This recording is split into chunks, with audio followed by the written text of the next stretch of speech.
Assalamualaikum warahmatullahi wabarakatuh. Halo anak-anak, berjumpa lagi dengan Ibu dalam pembelajaran sistem pencernaan. Apa kabarnya hari ini? Semoga dalam keadaan sehat dan tentunya harus selalu semangat. Nah, jangan lupa juga untuk selalu menjaga kebersihan dan menggunakan masker jika kalian berada dalam kerumunan ataupun bepergian keluar rumah. Nah, untuk di minggu lalu kita sudah mempelajari tentang zat-zat yang dicerna oleh sistem pencernaan yang ada di dalam tubuh kita. Nah, untuk pertemuan kali ini kita akan mempelajari tentang organ apa aja sih yang membangun dari sistem pencernaan itu sendiri. Nah, adapun tujuan pembelajaran pada materi kali ini adalah siswa diharapkan mampu menyebutkan organ-organ sistem pencernaan, menganalisis struktur dan fungsi organ sistem pencernaan, mengurutkan proses pencernaan makanan, mengidentifikasi penyakit dan kelainan pada sistem pencernaan, mengidentifikasi penyebab gangguan pada sistem pencernaan. Ya, berbicara mengenai sistem pencernaan pada manusia, kita akan mengenal istilah pencernaan mekanik dan pencernaan kimiawi. Nah, ada yang tahu nggak nih perbedaannya apa? Jadi untuk pencernaan mekanik ini, pencernaan yang tidak membutuhkan bantuan dari suatu enzim. Jadi pencernaan mekanik ini dilangsungkan oleh gigi. Jadi ketika kita mengunyah makanan masuk ke mulut kita mengunyah, nah itu dinamakan dengan pencernaan mekanik. Nah, sedangkan untuk pencernaan kimiawi itu adalah pencernaan yang terjadi di dalam tubuh yang memerlukan bantuan enzim. Jadi di situ ya perbedaannya. Untuk mekanik itu tidak memerlukan bantuan enzim, sedangkan untuk pencernaan kimiawi memerlukan bantuan enzim. Nah, berbicara mengenai sistem pencernaan lagi, itu berhubungan dengan proses pencernaan yang terjadi di dalamnya. Jadi makanan yang kita konsumsi itu tidak bisa langsung dicerna oleh tubuh zat-zat yang ada di dalam makanannya, tetapi harus diubah terlebih dahulu menjadi zat-zat yang lebih sederhana. Mengenai proses pencernaan itu terdapat 3 macam nih. Yang pertama ada ingesti, yang kedua ada digesti, dan yang ketiga ada absorpsi. Perbedaannya adalah ingesti itu merupakan proses di mana pertama kali makanan masuk ke dalam tubuh melalui mulut, itu dinamakan dengan ingesti. Untuk digesti itu ketika makanan sudah berada di dalam tubuh kita, maka akan terjadi proses pemecahan makanan tersebut menjadi zat-zat yang lebih kecil. Nah, jadi itu dinamakan dengan digesti, proses pemecahan makanan menjadi zat-zat yang lebih kecil. Lalu absorpsi itu adalah proses penyerapan. Jadi tadi makanan yang sudah dipecah menjadi zat-zat yang lebih kecil itu akan diserap oleh tubuh yang dinamakan dengan proses absorpsi. Itulah ketiga macam proses pencernaan yang terjadi di dalam tubuh. Ada ingesti, digesti, dan absorpsi. Nah, masuk ke dalam organ pencernaan yang pertama itu adalah mulut, di mana mulut ini merupakan tempat awal terjadinya pencernaan baik secara mekanik oleh gigi dan secara kimiawi oleh enzim. Nah, jadi di mulut ini terdapat dua proses pencernaan nih, yaitu ada pencernaan mekanik dan pencernaan kimiawi. Pencernaan mekanik itu kita bisa lihat ada dua gambar di sini, yaitu gambar penampang gigi dan gambar bagian-bagian gigi. Di dalam penampang gigi kita lihat ada 3 bagian besar, itu ada mahkota, leher, dan akar. Untuk bagian mahkota itu terdapat email, di mana email ini berperan dalam melindungi dentin atau tulang gigi agar tidak larut ketika terkena asam yang dihasilkan oleh makanan yang kita konsumsi. Lalu yang kedua itu ada bagian leher yang merupakan letaknya dentin tadi, tulang gigi tadi. Lalu untuk bagian akar itu terdapat pulpa dan sementum, di mana pulpa ini terdapat berbagai macam urat-urat gigi ya. Nah, itu dinamakan dengan pulpa. Lalu untuk bagian-bagian giginya sendiri itu secara garis besarnya ada 3 nih, ada gigi taring, gigi seri, dan gigi geraham. Gigi seri ini untuk memotong makanan, lalu gigi taring untuk istilahnya untuk mencabik gitu ya, mencabik makanan yang kita konsumsi, dan untuk gigi geraham itu mengunyah menjadi makanan yang lebih halus. Nah, selain gigi, di dalam mulut kita tahu terdapat lidah, di mana lidah ini terdapat bagian-bagian nih, ada bagian depan untuk mengecap rasa manis, bagian pinggir tepi itu ada pengecap rasa asam, bagian pinggir tengah itu ada pengecap rasa asin, dan bagian ujung itu berfungsi atau berperan dalam pengecap rasa pahit. Nah, kenapa sih lidah kita bisa merasakan berbagai macam rasa gitu? Nah, ini diakibatkan di dalam lidah kita itu terdapat pengecap yang dinamakan dengan pulpa. Nah, selanjutnya di dalam mulut juga ini terdapat kelenjar nih. Ada 3 macam kelenjar.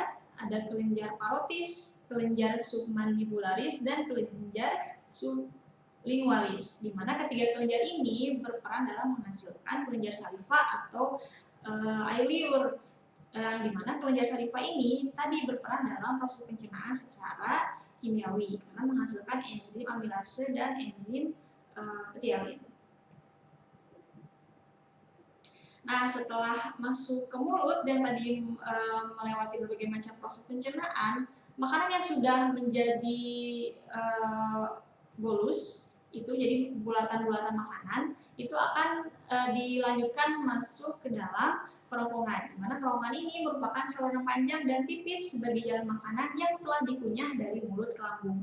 Di dalam kerongkongan ini tidak terjadi proses pencernaan, tetapi kerongkongan ini merupakan jembatan antara mulut dengan lambung. Jadi makanan di sini hanya lewat saja gitu. Nah, tetapi kerongkongan ini juga berperan karena di dalam kerongkongan terdapat tulang yang terdapat otot yang berperan sebagai penggerak makanan untuk menuju lambung, di mana gerakan yang dihasilkannya itu disebut dengan gerak peristaltik. Itu dia kerongkongan yang kedua. Dan yang ketiga, setelah makanan melewati kerongkongan tadi, maka makanan akan masuk ke dalam lambung. Lambung ini juga sering disebut sebagai perut besar yang terdiri dari 4 bagian nih, yaitu ada bagian kardiak, bisa lihat gambarnya, lalu ada bagian fundus, badan lambung, dan pilorus. Nah, di dalam fundus itu menghasilkan getah lambung, di mana getah lambung ini ternyata merupakan campuran dari sebagian besar air dan asam lambung, enzim pepsin, renin, dan lipase. Itu dia getah lambung. Nah, lalu apa sih fungsi dari asam lambung? Nah, ternyata asam lambung ini berfungsi untuk mematikan bakteri yang terdapat di dalam makanan, mengubah sifat protein, dan mengaktifkan pepsin. Itu fungsi dari asam lambung yang terdapat dalam getah lambung. Lalu kita lihat pada gambar ada sphincter esofageal. Nah, sphincter esofageal ini berfungsi untuk menjaga makanan agar tetap berada di dalam lambung. Jadi setelah makanan masuk melalui kerongkongan tadi, dia tidak akan keluar lagi, tetapi tetap berada di dalam lambung. Itu merupakan peranan dari sphincter esofageal. Lalu di bawahnya kita akan lihat ada sphincter pylorus, di mana sphincter pylorus ini berperan juga dalam menghantarkan makanan dari lambung menuju organ yang selanjutnya. Yang dimana organ yang selanjutnya itu adalah usus halus. Usus halus terdiri dari 3 bagian, yaitu ada duodenum, jejunum, dan ileum. Dalam jejunum, makanan proses pencernaan secara kimiawi. Makanan diproses secara kimiawi oleh enzim yang dihasilkan oleh dinding halus, sehingga makanan halus dan cenderung lebih encer. Jadi setelah tadi di lambung itu terdapat enzim pepsin, renin, dan lipase, makanan dipecah lagi menjadi zat-zat yang lebih sederhana. Nah, di dalam usus halus itu dilangsungkan proses penyerapan kembali zat-zat yang masih dibutuhkan oleh tubuh, karena di dalam usus halus pun terdapat enzim yang dihasilkan oleh dinding usus halus, sehingga makanan menjadi lebih encer. Ya, adapun enzim yang dihasilkan oleh usus halus ini yaitu ada enzim enterokinase, laktase, maltase, disakarase, peptidase, sukrase, dan lipase. Nah, tentunya di dalam usus halus ataupun lambung itu tidak terjadi proses pencernaan mekanik, melainkan hanya terjadi proses pencernaan kimiawi karena terdapat begitu banyak enzim di dalam lambung dan usus halus. Nah, setelah melewati usus halus, makanan akan dihantarkan menuju usus besar atau yang kita sebut juga dengan kolon. yang merupakan kelanjutan dari usus halus tadi. Kolon ini terdiri dari 3 bagian, yaitu kolon naik, ada kolon datar, dan kolon turun. Kita lihat bahwa di dalam usus besar ini terdapat usus buntu. Nah, usus buntu ini perannya adalah untuk menjaga dan menghasilkan mikroba yang berperan dalam menetralisir bahan-bahan atau zat makanan yang beracun. Itu dia usus besar. Nah, setelah makanan dicerna oleh usus besar dan diserap kembali nih zat-zat yang masih diperlukan oleh tubuh, sehingga nanti feses yang nanti dikeluarkan itu akan cenderung lebih padat tetapi tidak cair gitu.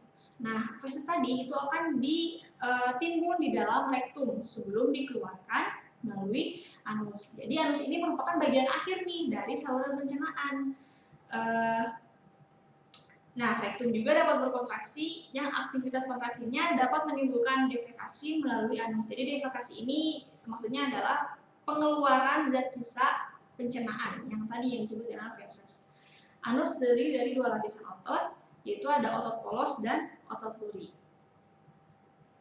Nah, jadi ini kesimpulannya untuk proses pencernaan atau saluran pencernaan itu mulai dari mulut masuk ke dalam kerongkongan, dari kerongkongan dihantarkan menuju lambung. Dari lambung makanan tersebut akan masuk ke usus halus, dari usus halus menuju usus besar, dan dari usus besar makanan akan ditimbun di rektum yang nantinya jika sudah melebihi batas penimbunan,nya itu akan dikeluarkan melalui anus. Itu dia proses pencernaan atau organ-organ yang berkaitan dengan sistem pencernaan. Nah, selain saluran pencernaan, ternyata ada juga nih yang dimaksud dengan kelenjar pencernaan, di mana kelenjar pencernaan ini berperan untuk menghasilkan berbagai enzim pencernaan. Jadi enzim tadi itu ada enzim pepsin, renin, lipase, dan enzim-enzim lainnya itu dihasilkan oleh kelenjar pencernaan. Enzim-enzim yang dihasilkan dibutuhkan untuk membantu proses pencernaan makanan sehingga lebih mudah diserap oleh tubuh. Adapun untuk organ yang berperan sebagai kelenjar pencernaan ini adalah yang pertama itu pankreas. Pankreas merupakan kelenjar berwarna keputihan terbentuk dari usus 12 jari dan terletak di permukaan bawah lambung. Nah, adapun proses yang terjadi dalam pankreas itu, yang pertama isi lambung masuk ke duodenum. Jadi isi lambung yang masuk ke duodenum ini merangsang sel yang ada di duodenum untuk melepaskan hormon sekretin dan hormon kolesistokinin. Di mana hormon sekretin ini nantinya akan merangsang keluarnya pankreas, dan untuk hormon kolesistokinin ini nanti akan merangsang bekerjanya empedu yang ada di dalam tubuh kita. Nah, ketika hormon sekretin sudah sampai di pankreas dan hormon kolesistokinin sampai di kantung empedu, maka organ tersebut akan bekerja sebagaimana mestinya. Untuk organ yang kedua yang sebagai kelenjar pencernaan itu adalah hati, di mana ada fungsi hati ini. Yang pertama itu sebagai metabolisme karbohidrat, metabolisme lemak, metabolisme protein, memproses obat-obatan dan hormon, ekskresi bilirubin, serta fagositosis. Nah, kita tahu juga kan tadi bahwa lambung dan usus halus itu menghasilkan enzim juga, tapi kok masuknya ke saluran pencernaan sih? Nah, karena lambung dan usus halus ini berperan langsung, jadi dia mengambil peran langsung dalam proses pencernaan, jadi tidak termasuk ke dalam kelenjar pencernaan. Jadi yang termasuk ke dalam kelenjar pencernaan itu hanya pankreas dan hati, karena tidak turun langsung dalam berlangsungnya suatu sistem pencernaan atau proses pencernaan.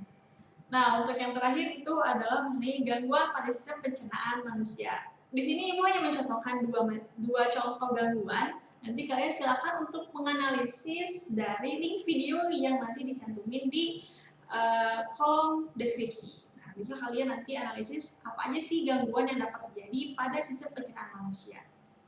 Yang Ibu contohkan itu yang pertama adalah mengenai diare, di mana diare ini terjadi karena usus kita tidak bisa menyerap air yang terdapat dalam makanan yang kita konsumsi itu dengan baik, atau sebaliknya usus kita itu terlalu banyak menyerap air yang terdapat dalam makanan yang kita konsumsi sehingga menimbulkan suatu penyakit diare.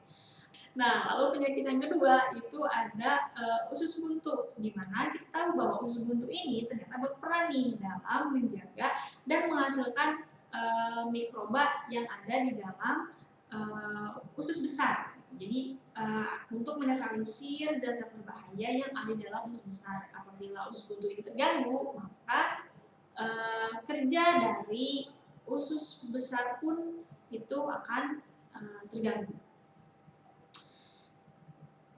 Ya, itu dia materi yang kita pelajari hari ini mengenai sistem pencernaan dan gangguannya. Untuk tugasnya nanti Ibu akan sampaikan di grup kelas. Terima kasih atas perhatiannya, tetap jaga kesehatan. Wassalamualaikum warahmatullahi wabarakatuh.